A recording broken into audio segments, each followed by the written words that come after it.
कल्याणमध्ये जो काही प्रकार झालेला आहे, प्रसारमाध्यमांच्या माध्यमातून आणि अनेक फोन येऊन गेले मला.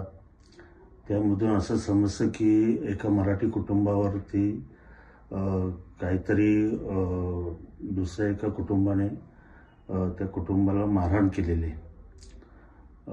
समोरच्या कुटुंबाने काही गुंड प्रवृत्तीची लोक जमा करून त्या कुटुंबावरती, मला वाटतं देशमुख म्हणून त्यांचं नाव आहे, त्या कुटुंबावरती जोरदार हल्ला केलेला आहे आणि त्या कुटुंबातील अनेक जण जखमी आहेत. आणि त्या हिशोबाने कल्याणमध्ये मोठ्या प्रमाणात आक्रोश चालू आहे.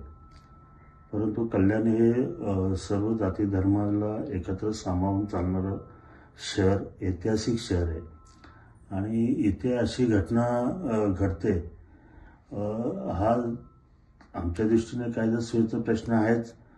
परंतु कोणीही त्याच्यामध्ये राजकारण न करता जे आरोपी आहेत त्यांना कठोरात कठोर शिक्षा कसं होईल आणि अशी जी प्रवृत्ती असते, कारण त्या कुठल्या तरी अजमेरा हाईट्स म्हणून जी आमच्याकडे सोसायटी आहे, त्या सोसायटीमध्ये, ती हायफाय सोसायटी आहे, त्या सोसायटीमध्ये हा प्रकार झालेला आहे आणि हे एकदम चुकीचं आहे. त्यामुळे अशा ठिकाणी असा प्रकार करणारे ज्या त्या प्रवृत्तीचे लोक आहेत, ते कोणीही असू दे, त्या प्रवृत्तीला वेळीच आवर घालणे, जेरबंद करणे आणि त्यांना कठोरात कठोर शिक्षा करणं हे गरजेचं आहे. मी पोलिसांशी सुद्धा बोललोय की आजच्या दिवसात त्या सर्व आरोपींना अटक करा, अन्यथा उद्या हा प्रश्न हिवाळी अधिवेशनामध्ये वेगळ्या पद्धतीने मांडण्यात येईल जर त्यांना अटक केली नाही तर.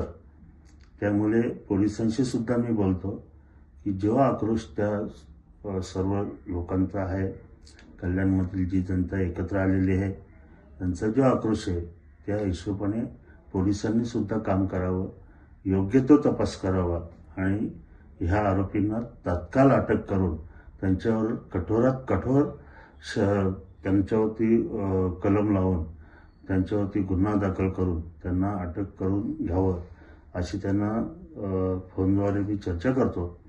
आणि हे प्रकरण जास्त कुठल्याही प्रकारे चिघळू नये यासाठी सर्व समाजातील लोकांना आवाहन करतो.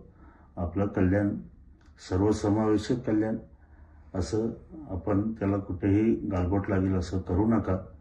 जे झालंय त्या घटनेला कायद्याच्या दृष्टीने जे करता येईल, कठोरात कठोर जेवढं करता येईल तेवढं करण्याचा आपण सर्व मिळून प्रयत्न करूया. धन्यवाद. जय हिंद, जय महाराष्ट्र.